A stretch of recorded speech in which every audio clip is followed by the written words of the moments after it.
Hey, gorgeous! Welcome to the Business Mindset Podcast with Holly Wharton, which combines powerful strategies on how to upgrade your business mindset along with practical business tips to grow your business. This podcast features solo shows with Holly and also interviews with inspiring women entrepreneurs from around the world. Thank you so much for joining us today. And now, here's your host, Holly Wharton.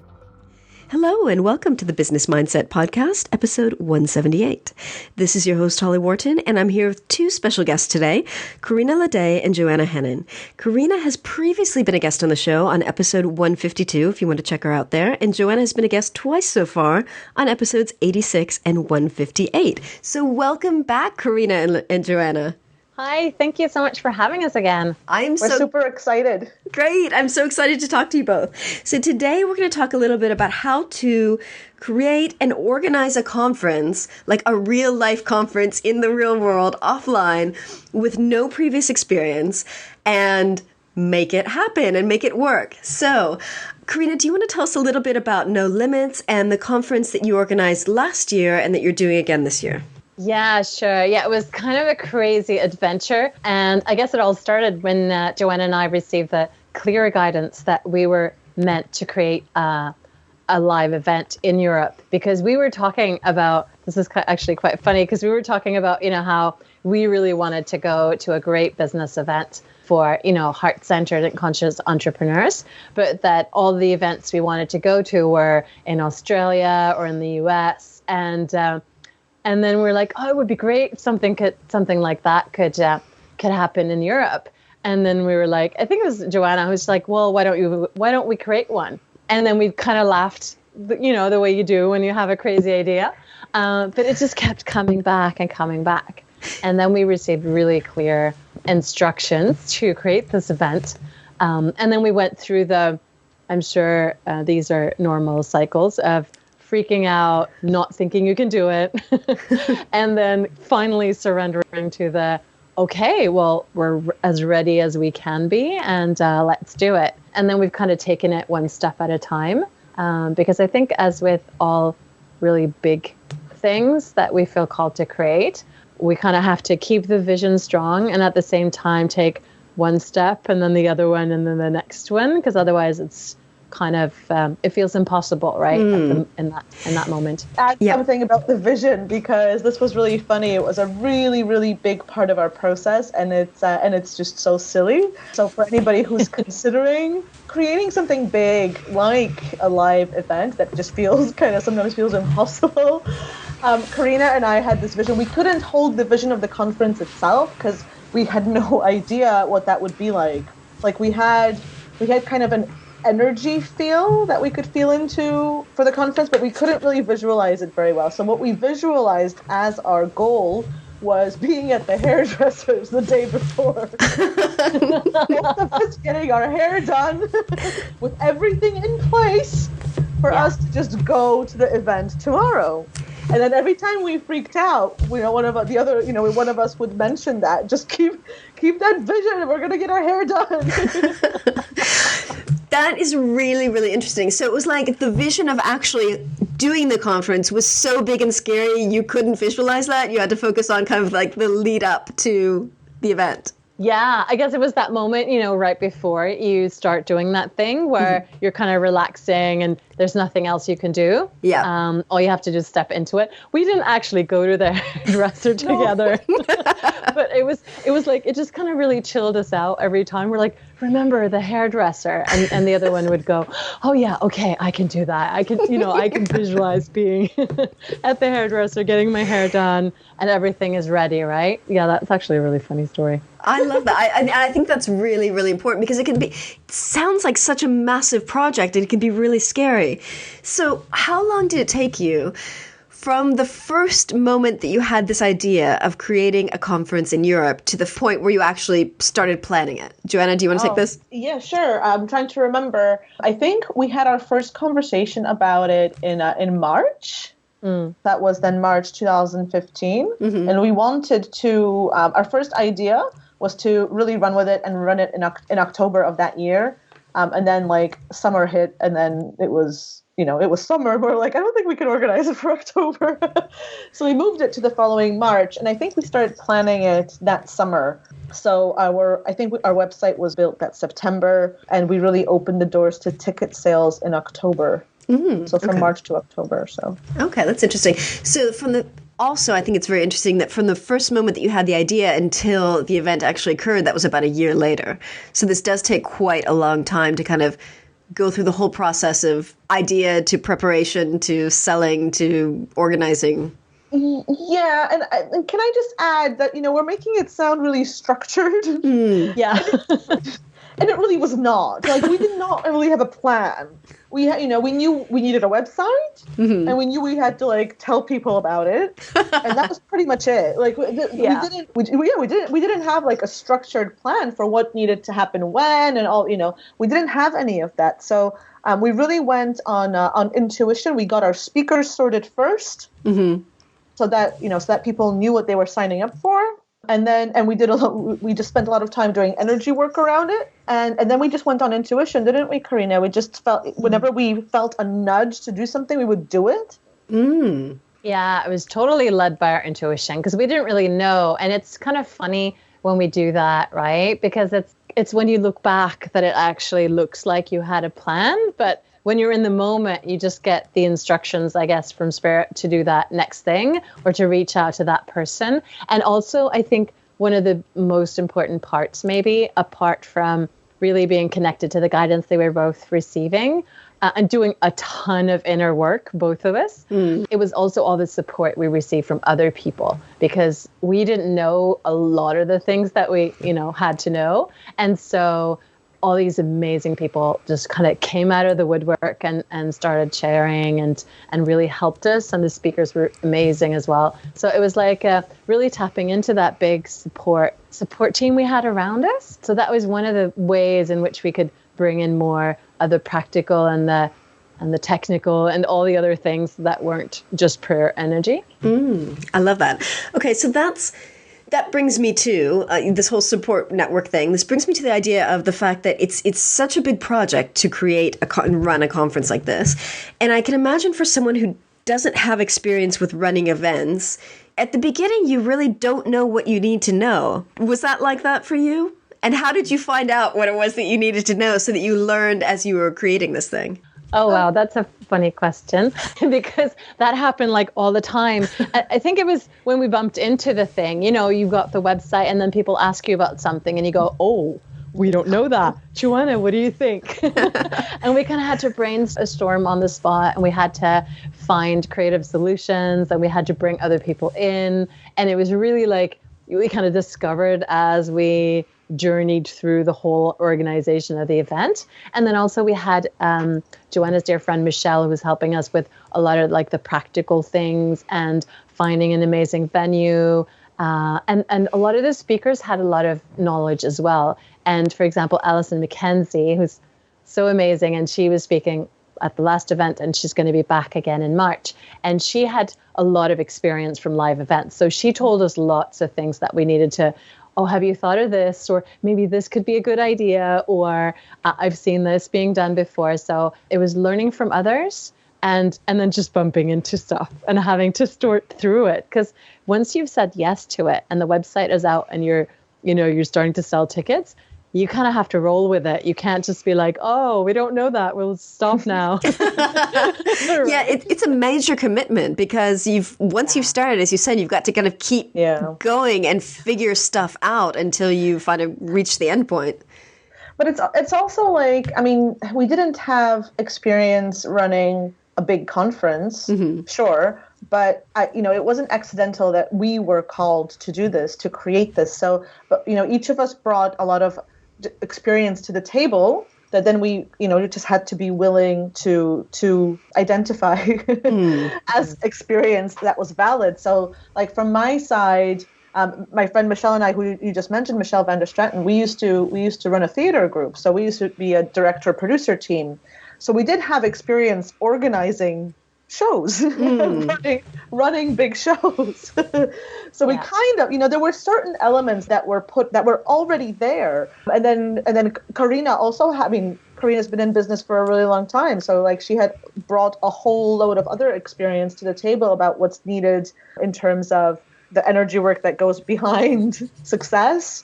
And in terms of, just other things, branding and all sorts of things that we just knew. So I think what I'm saying is that if you're considering something like this, if it's feeling right to you, don't let the fact that you don't have specific conference experience stop you, because you've been prepared for this moment, if it's right for you, for a long time, and you have other experience that will help you move through. Does that make sense? Yeah, it does. And I think that's really important, because I think even if you've ever run your own workshop or even just a webinar, that's kind of an event. I mean, it's an online event, but you know how to market a webinar. So you kind of you can adapt that knowledge to a conference. Totally. And I guess it's interesting how we as entrepreneurs, because we're constantly learning new things. We're constantly connecting with people. We're constantly doing the inner work and all of that. I guess what Joanna and I did is we really brought in everything we knew and everything we've experienced, and the things we really didn't know how to do,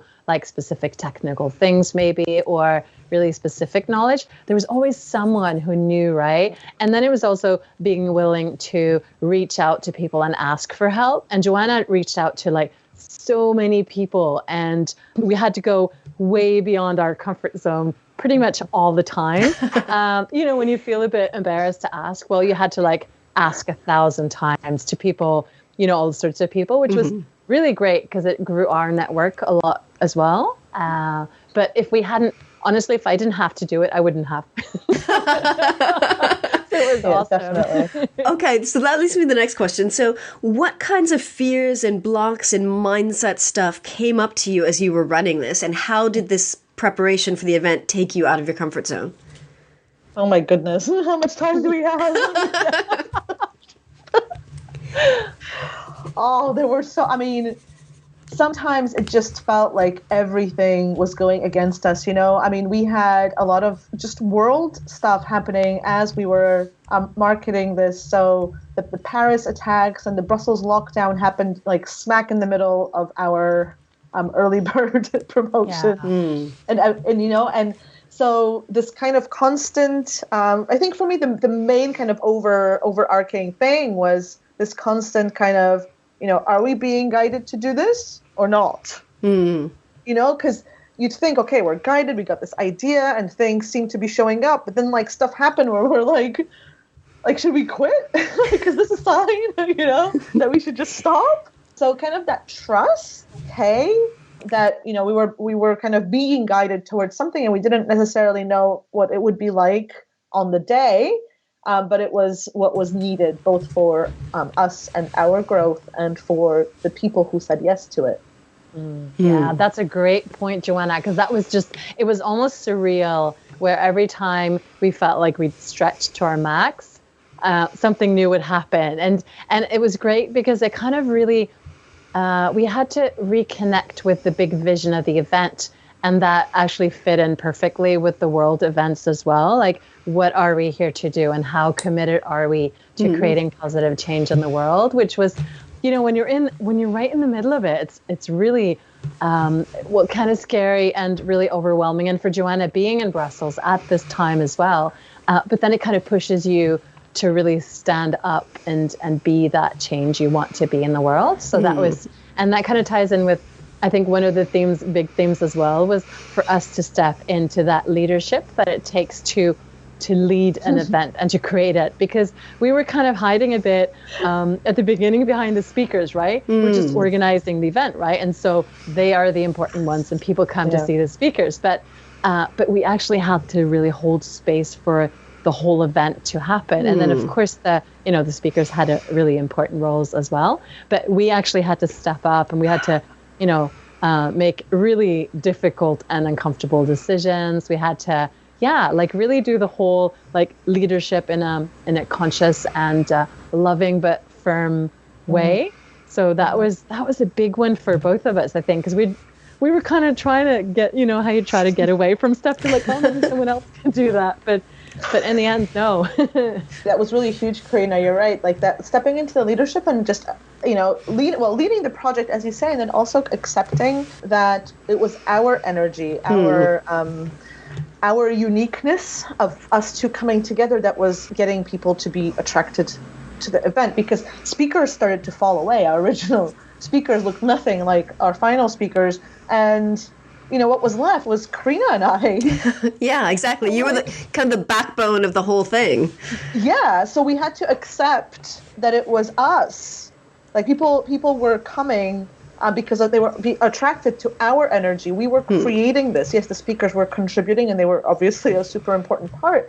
But at the end of the day, it was our event, and the energy of the event. We had several people who have been to loads of stuff around the world say that this event was really, really unique, and I think it's really because of that, because we were willing to be completely ourselves in it, and we created something really different.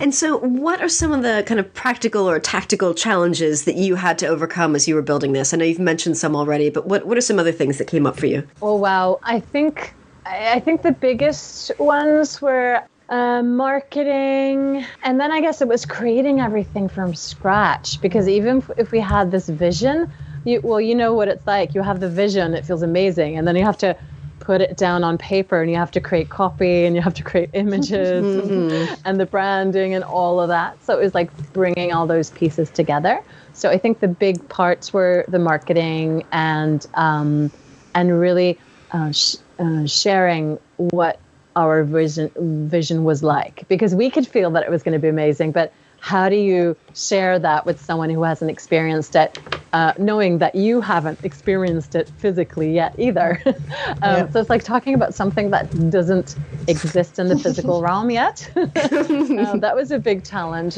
Yeah, that was a big challenge. Structure, I think, was also a really big challenge. And the thing is that we learned so much, right? So this year, things are a lot more smooth, and we feel that we know what we're doing, and we know what needs to be done, and we have more structure, and we kind of know where things are going, and it's a lot calmer than last year was. One big change is that we have a project manager, because what I think when you're going through a process like this, it's really important to see the gaps and to see what else is needed, and to see those things that are really challenging and that are holding back the success, So, and you fix that next time in whatever way you're able. Yeah, that makes sense. So how did the actual event compare to the original vision that you had for it? We thought, when we started, this is one of the things that happened that was really interesting, because when we had the idea, we thought we were creating a business conference. And we were not creating a business conference. We were creating an experience of extreme transformation for business owners, sure, but it wasn't just a business conference. And so I forgot your question. I just wondered that was the answer. It was the answer. The question was, how did the actual event compare to your original vision? Yeah. Take over. Oh, yeah, I totally agree with Joanna. And it's kind of interesting, because I feel like in one way it was exactly the huge expansive energy that we could feel, because we could feel, and every time we tuned into the energy of the event, we knew that it was much bigger than anything that we had experienced before. And that is exactly what happened at the event. And at the same time, I have to say that my mind was completely blown, because once we were at the event, although there was a lot of work and a lot of things that had to come together, the moment we stepped into the place where we held the event, it was as if we were right in the flow, and all we had to do was show up. It was like really, and it feels completely magical. And you feel like, because we had things like the speakers had their different topics, but none of them had really checked in with each other exactly what they were going to, say or do. And we didn't really know. We were just completely trusting that everything was going to fall into place. And it was just amazing how well that happened. It's stuff that we can't really create. It's like definitely some kind of, divine intervention or something, because it was like one talk would lead into the next one that would lead into the next one. And it was like a perfect blend of inner work, outer work, movement, laughter, really, really deep, like being really touched by what was said. So it was at once, it was exactly what we had received in our vision, and at the same time, just beyond anything we could ever imagine. Excellent. Yeah, I totally agree with that. And beyond anything that we could imagine, I think us creating, or beyond the transformation that we could have before then accepted that we could facilitate, because I mean, I was just so blown away by the transformation that the participants had. I mean, the things that they moved on to after the conference were just incredible. And that was always our intention, wasn't it, Karina, to create something energetically, so that it wasn't one of those things where, you went to an event and you went home and you forgot about it. It was nice, but it didn't really change anything. We wanted something that really created transformation, and that you went away with something that you could really use energetically, that something really shifted. And for me, we knew we were intending to create that, but still being there and witnessing it, and then witnessing the ripples afterwards of what people were accomplishing and what people were moving on to and what people were creating who had been there with us, that was just incredible. It was an incredible feeling. And so what kind of results did people get in terms of transformation from this first event? Oh, wow. Just so much, I guess. So much happened, both for the speakers and for the people attending, and for us, I think, because one of the things about our events is that we all together really create this beautiful community where it's not just the speakers in one corner and then the people attending. It's really like a circle of people connecting. So we had, it was just so cool because people would start sharing as soon as they left the event. So you had people like taking the train back home or flying back home. And I remember one of the speakers, she had wasn't it like a huge amount of money coming into her business, and she hadn't even a ride home yet. And then there were amazing opportunities that happened afterwards, like other speaking gigs, really beautiful global networking collaborations that happened for some of them afterwards. One of the beautiful women who came, and she was kind of just there assisting, but she ended up starting her own business when she got home. Wow. She was so inspired. Yeah, it was really, really beautiful. She was so inspired by just meeting everyone that she said, well, I'm just going to start my own business. And so she got home, and then she got really cheered on by everyone, and she started her own business when she got home. And then people just, taking their business to the next level, if it's like income or bigger projects. A lot of the speakers and people attending bought services from each other, and they were like signing deals during the event, actually. Creating huge websites and communities and like big things. So it was really instant. And then as we watched them grow over time, it's just more and more. I love that. So what would your top tips be for someone who's listening to this and thinks, I think I might want to give this a try? So that could be either mindset stuff or practical stuff. What would be your top tips for someone who wants to create their first conference? I think my top tip would be to start, because once you start, you can't really stop. Yeah. So it's really, we were talking about this in another context this morning, Holly, about, at the end of the day, all this stuff always boils down to just do it. Yeah. Like, you can think about it for ages, but if you really feel called to create something like this, then create it with the knowledge and understanding that it might not look like what you think you want to create. So just staying open to what it wants to be, what's needed at this point in your community. But I just say go for it. Sounds good. Yeah. That's great advice, Joanna. It's kind of like going on an adventure. Like, what's the worst thing that could happen? Okay, it doesn't work out. I may lose some money. And then just kind of, I guess, trying things out. And so for me, it's really to, because I find with big projects, we can easily get overwhelmed or feel like it's like this heavy burden that we're trying to, give birth to. And so I would definitely encourage everyone to tap into the support you already have, because sometimes we feel like we're the only ones, doing this, and how can I learn, or I don't know this or that. Like really tap into the support team you already have. Maybe you know someone who's great at creating websites, or maybe you know someone who has a big network or who can help you with certain things, so that you're not doing it on your own, because you can, but it's just a lot harder and sometimes longer.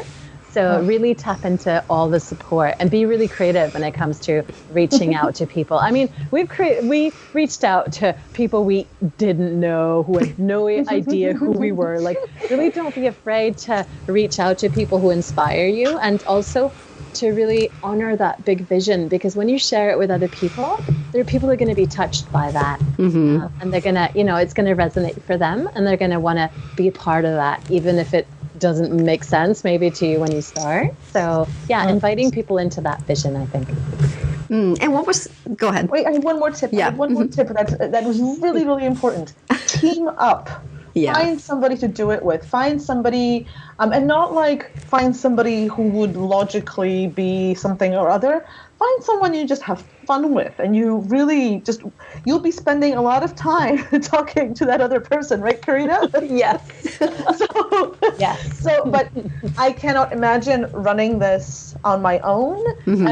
It's, we seem to go in cycles. We find with Karina that like when one of us is really down, the other one picks up the slack, and it really works to have a team.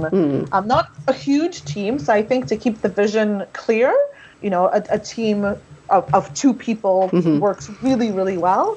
And it just means that you're never alone, that you can say, oh my God, this feels really hard, and someone's there to help you address that. So team up. Very good advice. Very good advice. So that leads me to the next question is, how much time do you think the two of you invested in getting this whole thing together? Because it sounds like a massive undertaking. Oh, wow. I don't even know how much time. Like, we spent so much time. I mean, if we count just creating the practical things, but then it was the brainstorming and the sending ideas back and forth and the freaking out and then moving through the freak out and then celebrating. A lot of time. And so did you just kind of meet up on Skype every week, or how did that work? Yeah, or even like daily. Like, let's say our husbands, they feel like they know us and they know each other, although they've never actually met. So it would be like Sunday morning, I'm just going to talk to Joanna, and we would see our kids walk past. And so a lot. So that's why it's so important, like Joanna said, to team up, and to team up with someone you really love, and someone that you can, really have a good work relationship with as well, because it's kind of like an old couple after a while, right? Yeah, it totally is, and it's a lot of time. I mean, it's like running, a separate business with someone else. So it's a whole separate project. So yeah, you just have to do it. You're launching stuff for your own business, and you're running your own business, and you're also running this kind of side project, which just happens to be a major European conference. Yeah. And somehow you have to make space for that. But if it's important, it's like with anything, right? If it's the right thing, you make space for it, and yeah, you just keep going. And I mean, a lot of the stuff that we did for No Limits, in terms of mindset work and inner work and energy work, spilled over into our businesses as well. So there's a line between them. They're separate, but there is spillover as well, obviously. Yeah, definitely. It was really a big growth experience for both of us. And that was great for our businesses and just learning. And I think also because the first time we did it, everything was new and we had to learn everything, and we discovered a lot of things like kind of at the last minute. And this time we're a lot more efficient with our time, and we know what we need to do. So there's less of the kind of searching and wondering and going back, and like that part is a lot easier this time. I guess like with anything that you do the first time, you don't really know and you're just discovering. And then the second time there are things that we know that we want to do, and just making decisions. And I guess we're much firmer now about certain things, while before we would wobble maybe a bit more. So excellent. I love that. And out of all of the different things you did to market this event, what do you think was the most, or one of the most effective ways of getting people to actually sign up for the event? Connection. Definitely connection. It's really, people now, I mean, getting people to want to travel for something is, for me, I don't feel that it's as easy. I thought it would be really easy, and then I was really surprised that people didn't actually want to leave their houses and or their pajamas, and we had to actually really work on being super clear about what they would get from the event and how it would benefit them. So really talking to people about their needs and their concerns, for me, that connection was the best strategy. Excellent. So actually reaching out and either calling people or sending them emails individually? Yeah. So, I mean, we did a lot of promoting, and then we would talk to people who were interested. So, yeah, I mean, it's not our style to convince anyone. Yeah. So it was really just addressing any questions and concerns, and really, if somebody was curious about it, to help them expand that as well, so that it didn't kind of stay at that point of curiosity, but somehow connecting with them so that they were able to go from curiosity to decision, right? I love that.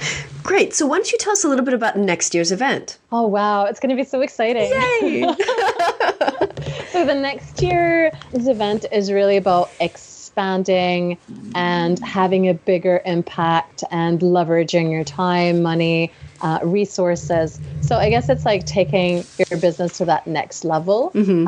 So moving into programs or high-end maybe programs, and writing books, and using being more efficient in the work as well.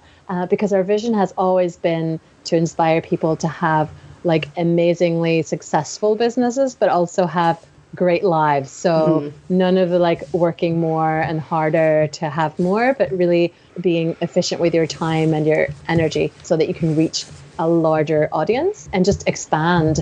So it's all the inner work that comes with that. And then also the outer things that we need to put into place, like systems and ways of thinking, right? So that's our big vision for the next event. And then just, I guess, expanding on what is already here now, because we can definitely feel that no limits energy and the tribe that, of the people who were there last time and the ones coming, and people who are curious, and having conversations again to see where people are and helping them move through the resistance, like the no money, no time, that thing, to really allow that expansion. And again, a beautiful blend of inner work, outer work, lots of fun, and that really warm, loving, beautiful connection between all of us, because we're in this together, even if we all have separate businesses. So it's interesting also with the world events this time, because of, everything that's happened in the world right now. It feels like we're being called again to really step up and to, I guess, not waste our time walking around in circles and getting stuck in our own stuff, but to really rise up and create these beautiful networks and honor the work that we're here to do. Ooh, excellent. So where can people go online to find out more about the event and hopefully sign up? You can get your ticket at nolimitsevent.biz. And we also, if you're curious and you want to hang out with us or the speakers or the other people who are interested or even going, then we also run a Facebook group called No Limits Tribe. Excellent. So if you search for that, then that's we do lots of kind of sneak peek type of things in there, and lots of kind of mini trainings. So so that would be a good one to go to as well. Excellent. And I will put those links in the show notes. And just to recap, the dates for next year, March 24th to 26th, 2017, correct? Yeah, March 24th to 26th. We have some super powerful speakers, including our very own Holly. Yay!